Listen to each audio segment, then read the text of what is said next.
పిప్పలి కట్టె అంటే పిప్పళ్ళి చెట్టు ఉంటుంది కదా, పిప్పళ్ళు పోదన్నమాట. అది చెట్టు కాదు, మన తామలపాకులాగా ఉంటుంది కానీ చిన్నవి ఉంటాయి.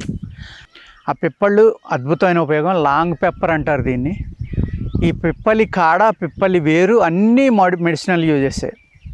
ఈ పిప్పలి కాడ ఏదైతే ఉందో దాన్ని తీసుకుని చూర్ణం చేసుకోండి.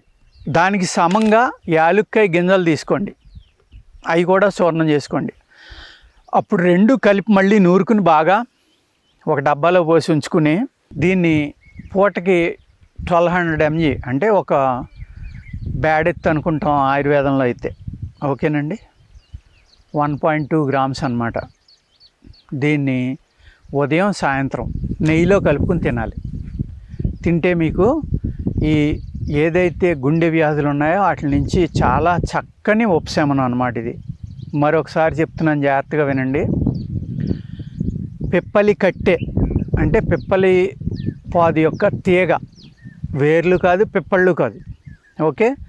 దాన్ని తెచ్చుకుని జాగ్రత్తగా పౌడర్ చేసుకుని దానికి సమంగా యాలుక్క గింజలు తీసుకోండి. యాలుక్కాయ గింజలు, యాలుక్కాయ కాదు. వాటిని కూడా మెత్తగా నూరుకోండి. రెండు సమంగా కలిపి మళ్ళీ నూరండి. నూరిన తర్వాత ఉదయం సాయంత్రం అలాగా ఒక 20 రోజుల నుంచి నెల తీసుకుంటే ఒక బ్యాడెత్తు అంటే 1200 mg 1.2 గ్రాములు అన్నమాట. మీరు దానిని నేతిలో కలిపి కనుక తీసుకుంటే మీ యొక్క గుండె వ్యాధులు ఏవైతే ఉన్నాయో వాటిలన్నిటికీ చక్కని ఉపశమనంగా పనిచేస్తుంది.